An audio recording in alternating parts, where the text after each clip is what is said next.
Selamat hari Minggu, bertemu lagi sama kakak. Nah, kita gimana kabarnya hari ini? Baik? Kakak harap semuanya baik-baik ya, dan selalu diberkati oleh Tuhan Yesus, dan selalu sehat selalu. Nah, sekarang kita akan memulai ibadah sekolah minggu online kita pada hari ini. Sebelum kita memulainya, mari kita berdoa. Lipat tangannya, tutup matanya, tundukkan kepalanya. Tuhan Yesus, terima kasih atas berkat-Mu. Sekarang kami ingin memulai ibadah sekolah minggu online kami pada hari ini ya Tuhan. Kiranya Engkau memberkati ibadah kami dari awal, pertengahan, hingga berakhirnya nanti. Dan ya Tuhan, terima kasih juga karena Engkau telah memberkati kami, selalu memberikan kami kesehatan dan kekuatan agar kami selalu bisa melakukan setiap kegiatan kami ya Tuhan. Dalam nama-Mu kami berdoa, haleluya, amin. Nah, sebelum itu mari kita mengangkat pujian yang berjudul I Am Here. Kita bernyanyinya bersama-sama ya adik-adik, dan adik-adik diundang untuk berdiri.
Tiba saatnya kita mendengarkan firman Tuhan yang dibawakan oleh Kakak Yanima. Nah, sebelum itu mari kita mengangkat satu pujian yang berjudul 10 Hukum Allah. Kita bernyanyinya secara bersama-sama ya. Dan bagi yang masih belum hafal atau masih belum tahu lagunya, mari kita belajar secara bersama-sama ya adik-adik.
kembali lagi kita akan mendengarkan firman Tuhan bersama Kak Yemima.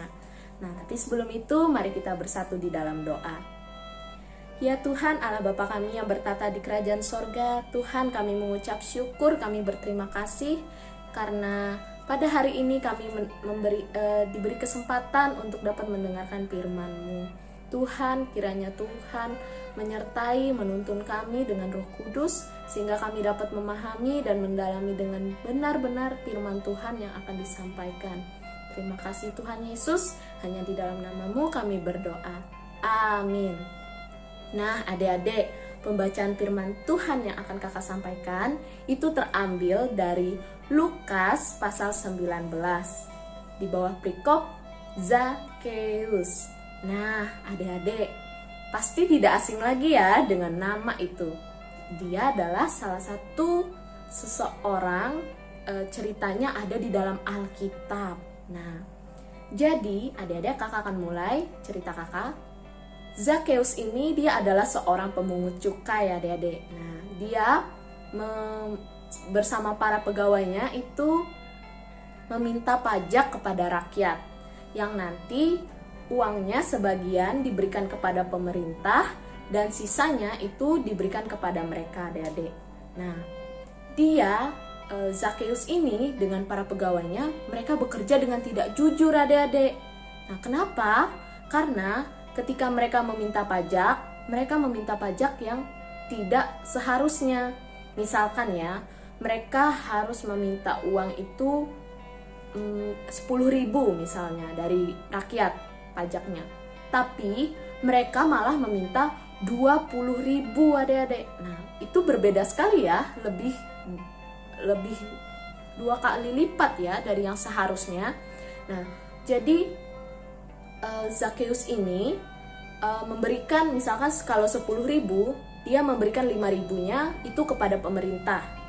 Lalu 5.000-nya lagi ini dia berikan 2.000 untuk para pegawainya dan sisanya untuk dia, seharusnya ya. Nah, tapi karena Zakheus dan pegawainya ini bukan orang yang jujur, mereka jadi meminta 20.000. Nah, dari 20.000 itu 5.000-nya tetap untuk pemerintah, tapi sisanya yang 15.000 itu untuk mereka sendiri adik-adik. Nah, sedangkan mereka hanya mengambil seharusnya 5.000 juga yang nanti dibagi lagi. Nah, dan untuk sisanya itu seharusnya mereka kembalikan kepada rakyat. Nah, tapi mereka tidak melakukan itu. Mereka malah menyimpan uang lebihannya itu untuk mereka sendiri. Nah, itu sama dengan mencuri ya adik-adik. Kenapa? Karena mereka mengambil milik rakyat. Itu seharusnya uang milik rakyat, bukan uang mereka. Mereka seharusnya mengembalikan lebihannya itu untuk rakyat. Nah, para rakyat Yeriko ini, jadi Zakheus ini berasal dari kota Yeriko ya. Nah, jadi para rakyat di kota Yeriko itu tahu kesalahan yang dibuat oleh Zakheus. Mereka tahu bahwa Zakheus adalah orang yang tidak jujur. Tapi Zakheus tidak peduli. Dia merasa bahwa jika dia sudah kaya, dia sudah terkenal dan juga memiliki kuasa, untuk apa dia mempedulikan itu? Itu yang dipikirkan Zakheus. Nah, jadi orang-orang memanggil dia sebagai pendosa besar adik-adik. Nah, lalu pada suatu hari Tuhan Yesus lewat ke kota Yeriko. Dia tiba dan ketika mendengar kabar itu, semua orang di kota Yeriko sangatlah gembira adik-adik karena Tuhan Yesus datang ke kota mereka. Jadi mereka berkerumun mengelilingi Tuhan Yesus. Nah, dan salah satunya ada Zakheus adik-adik. Nah, dia juga sangat senang karena Tuhan Yesus datang.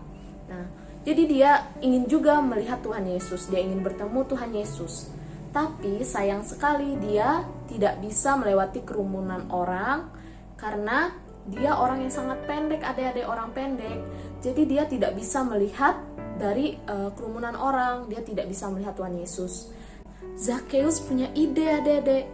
Lalu dia pergi mendahului orang-orang yang berkerumun itu dan dia menemukan sebuah pohon ara adik-adik. Nah, dia memanjat pohon ara itu dan duduk di atas cabang pohon ara itu. Nah, sehingga dia akhirnya dapat melihat Tuhan Yesus. Dia sangat senang karena dia akhirnya bisa melihat Tuhan Yesus. Lalu Tuhan Yesus terus berjalan dan akhirnya sampai ke pohon ara yang dimana Zakheus ada di atasnya. Tuhan Yesus melewati pohon ara itu dan dia berhenti. Dia melihat ke atas dan berkata, "Hei Zakheus," kata Tuhan Yesus, "segeralah turun, karena hari ini aku akan menumpang di rumahmu." Wah, ketika mendengar itu, Zakheus sangat senang adik-adik. Dia sangat bersemangat sehingga dia cepat-cepat turun dan sangat bergembira ketika Tuhan Yesus mau datang ke rumahnya. Tapi di tengah-tengah kegembiraan Zakheus, orang-orang di sekitarnya berbisik-bisik adik-adik, kata mereka. Wow, sungguh mengejutkan. Ternyata Tuhan Yesus mau datang ke rumah menjadi tamu di rumah pendosa besar ini, kata mereka. Ketika mendengar itu, Zakheus tahu bahwa Tuhan Yesus mengasihi dia. Dia percaya bahwa Tuhan Yesus adalah juru selamat, sehingga dia pun menyadari bahwa dia sudah melakukan sebuah kesalahan besar.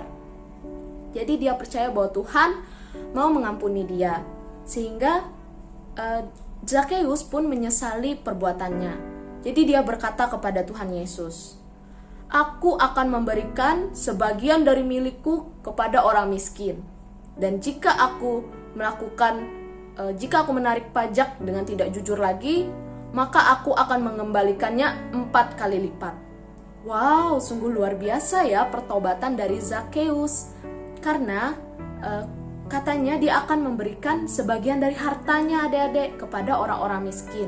Dan juga dia akan, jika dia melakukan pekerjaan yang tidak jujur lagi, maka dia akan mengembalikan uang yang dia ambil itu 4 kali lipat adik-adik, lebih besar dari uang yang sebelumnya dia ambil. Nah adik-adik, Tuhan Yesus ingin kita menyadari kesalahan kita. Lalu Tuhan Yesus berkata kepada Zakheus, "Jalan keselamatan telah ada di dalam rumah ini." Begitu bergembira sekali Zakheus mendengar itu adik-adik. Nah, jadi adik-adik, dari cerita ini kita belajar bahwa kita harus mentaati firman Tuhan, terlebih lagi untuk perintah Tuhan. Nah, jika kita menghubungkan cerita ini, Zakheus itu dihubungkan dengan perintah ke-8 ya, jangan mencuri. Nah, jadi Zakheus kan mencuri hak milik para rakyat. Dia mengambil uang lebihan yang seharusnya bukan miliknya. Nah, sama seperti kita adik-adik, kita juga tidak boleh mengambil milik orang lain. Kita harus menghargai dan menghormati apa yang ada dimiliki oleh orang lain. Jangan sampai kita mengambilnya, merebutnya, atau bahkan menjadikan itu menjadi milik kita jika itu memang bukan milik kita adik-adik. Nah, jadi kalian harus taat dan juga jangan sampai diri kalian tergoda untuk melakukan suatu keinginan untuk mencuri atau mengambil milik orang lain. Nah, jadi kita juga boleh meminta Tuhan untuk memampukan kita supaya kita tidak tergoda oleh keinginan kita dan kita bisa mentaati segala perintah dan firman Tuhan. Nah, sampai di sini cerita firman Tuhan yang kakak sampaikan. Kiranya adik-adik tetap bisa taat kepada perintah Tuhan dan juga benar-benar mendengarkan firman Tuhan, sehingga apa yang disampaikan tidaklah berlalu begitu saja. Nah, untuk menutup firman Tuhan hari ini, mari kita bersatu di dalam doa. Ya Tuhan, terima kasih untuk firman-Mu yang sangat luar biasa pada hari ini.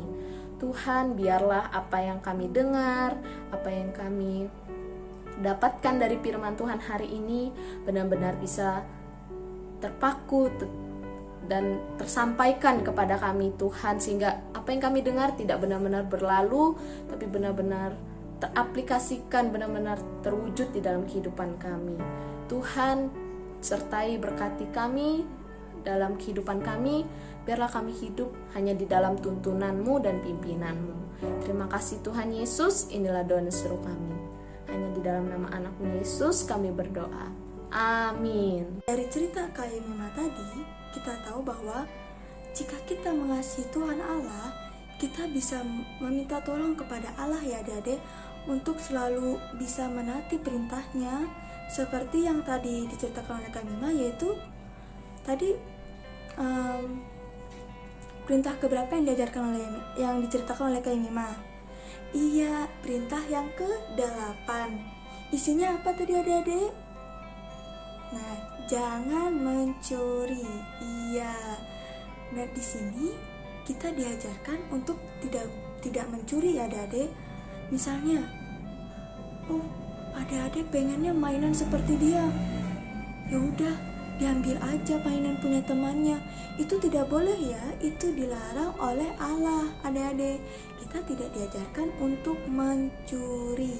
Nah, jika kita menginginkan sesuatu, kita harus mendapatkannya dengan cara kita bisa membelinya, atau kita bisa menabung dulu uang kita.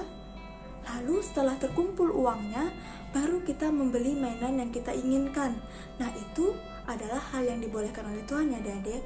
Tetapi jika kita menginginkan sesuatu tapi kita mencurinya dari teman kita, itu dilarang oleh Tuhan Allah ya adik-adik. Nah, kita juga diajarkan untuk mengasihi sama kita. Mengasihi sama kita berarti kita harus berbagi, saling mengasihi, tidak boleh membenci, dan tidak boleh mengingini hak temannya adik-adik, karena itu sangat dilarang oleh Allah sendiri. Nah adik-adik, tiba saatnya kita akan mengumpulkan persembahan. Nah, cara mengumpulkan persembahan itu adik-adik bisa memasukkannya ke dalam amplop atau juga celengan ya adik-adik. Setelah kita turun kembali ibadah sekolah minggu seperti biasa, adik-adik bisa mengumpulkannya kepada kakak-kakak sekolah minggu seperti Kak Yana, Kak Mima, atau kakak sendiri. Nah, untuk merespon dari firman Tuhan yang dibawakan oleh Kak Mima, dan sekalian kita mengumpulkan persembahan, mari kita mengangkat pujian yang berjudul Hati-hati menggunakan tanganmu. Adik-adik diundang untuk berdiri.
Menutup ibadah sekolah minggu online kita pada hari ini, mari kita berdoa. Lipat tangannya, tutup matanya, tundukkan kepalanya. Kita berdoa. Tuhan Yesus, terima kasih sekarang kami telah selesai ibadah ya Tuhan. Kiranya apa yang dapat kami dengarkan dan dapat lakukan itu bisa kami lakukan dalam kegiatan kami atau dalam kehidupan kami sehari-hari ya Tuhan. Dan ya Tuhan, terima kasih karena Engkau telah mengajarkan kami untuk tidak mencuri barang milik teman kami ya Tuhan. Dan juga jauhkanlah kami dari pikiran-pikiran jahat ya Tuhan. Dan